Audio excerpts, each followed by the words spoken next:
Shalom, selamat pagi, saudara-saudara yang dikasihi Tuhan Yesus Kristus. Selamat berjumpa dalam renungan pada pagi hari ini.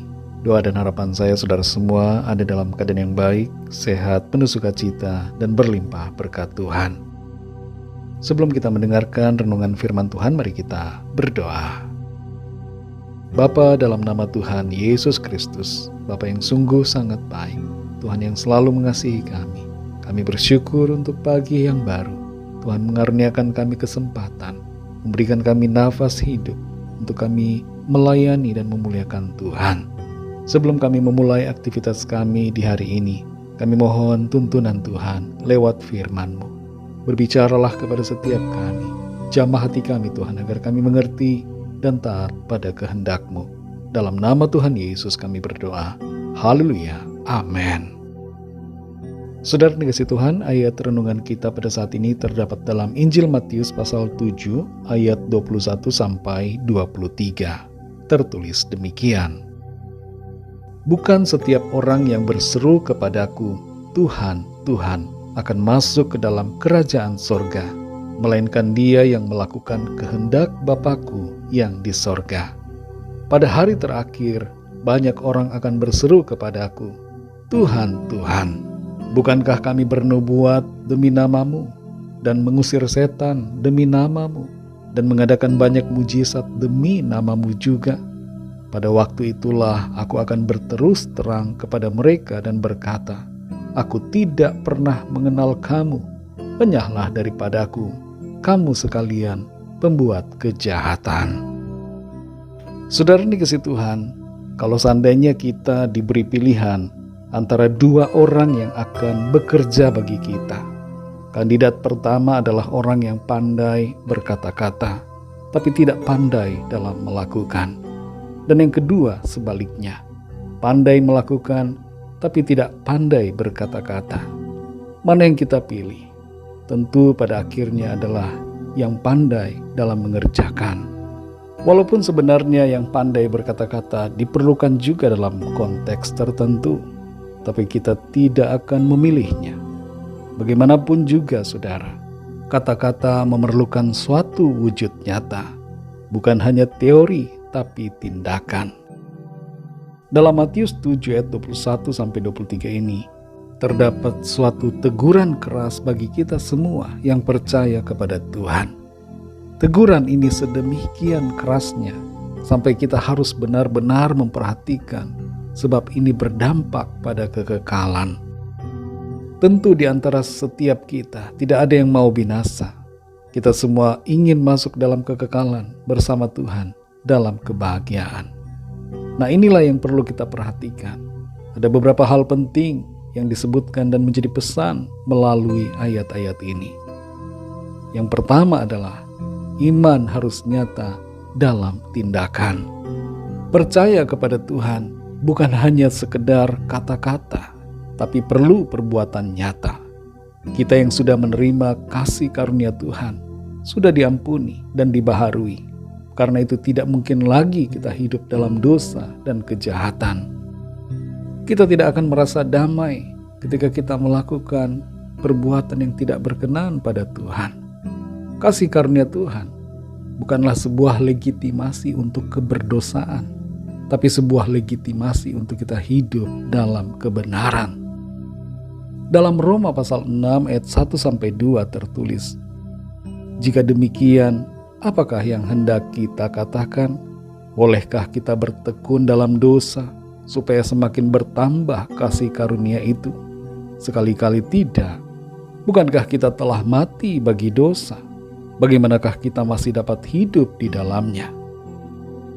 Dalam Yakobus 2 ayat 26, di situ dikatakan, Sebab seperti tubuh tanpa roh adalah mati, demikian jugalah iman tanpa perbuatan-perbuatan adalah mati. Jadi jelas dari ayat-ayat ini bahwa iman kita harus nyata dalam perbuatan-perbuatan kita.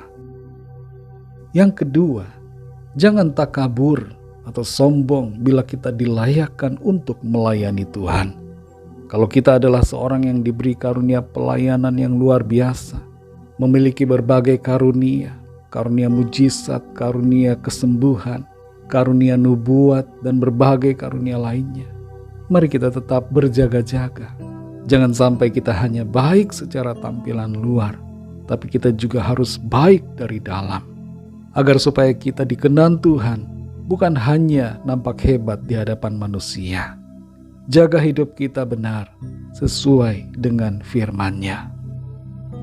Yang ketiga, sebelum kita sampai pada pengadilan ilahi, mari berubah agar jangan sampai kita ditolak karena ternyata kita hanya beriman omong doang tanpa pertobatan yang sungguh. Kasih karunia-Nya yang akan menolong dan memampukan kita untuk hidup dalam kebenaran-Nya. Tuhan akan menggenapi rencana keselamatannya bagi kita, asalkan kita taat dan setia dalam mengasihinya. Saudara yang dikasihi Tuhan, Tuhan dapat dengan mudah membedakan siapa yang hidupnya hanya teori saja dan siapa yang benar-benar bertindak. Siapa yang hanya mengaku percaya dan siapa yang sungguh-sungguh menghidupi imannya. Tuhan adalah pencipta yang maha tahu. Ia mengenal kita dengan sangat baik, bahkan lebih daripada kita mengenal diri kita sendiri. Sebagai manusia, kita mungkin terkadang merasa sulit untuk membedakan antara orang yang percaya dan tidak percaya, antara orang yang beriman dan yang pura-pura beriman. Tapi Tuhan dengan mudah dapat membedakan keduanya, karena Tuhan melihat sampai kedalaman hati kita. Marilah kita hidup seturut dengan kehendak firman-Nya, agar kita tidak ditolak, tapi diterima masuk dalam kebahagiaan kekal bersama dengan Tuhan. Mari kita berdoa. Terima kasih Tuhan Yesus, kami mengucap syukur untuk firman-Mu yang menegur dan mengingatkan kami dengan begitu jelas, agar kami sungguh-sungguh hidup dalam kebenaran-Mu. Tidak hanya omong doang, bahwa kami beriman, kami percaya, tapi menyatakan iman kami itu dalam tindakan nyata, dalam keseharian kami. Tuntun kami selalu ya Roh Kudus, berikan kami hati yang peka, hati yang taat dan rela, dan hati yang selalu mengasihi Tuhan. Pimpin kami Tuhan, kami tidak mampu tapi kami percaya, dengan kasih karunia-Mu kami dimampukan, dan Tuhan akan membawa kami masuk dalam kebahagiaan kekal, dalam kemuliaan-Mu. Terima kasih Tuhan untuk firman-Mu.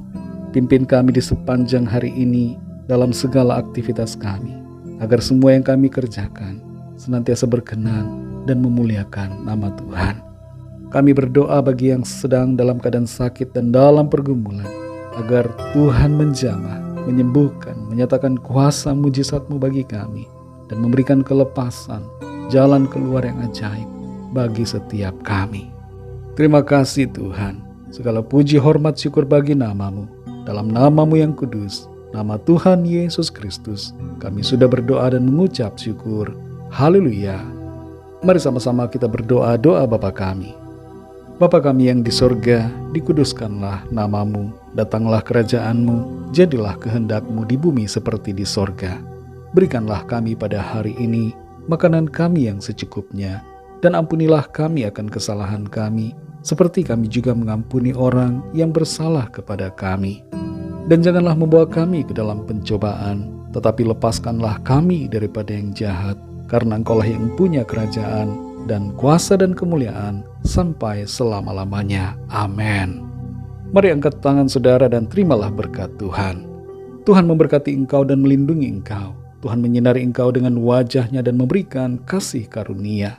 Tuhan menghadapkan wajah-Nya kepadamu dan memberikan damai sejahtera.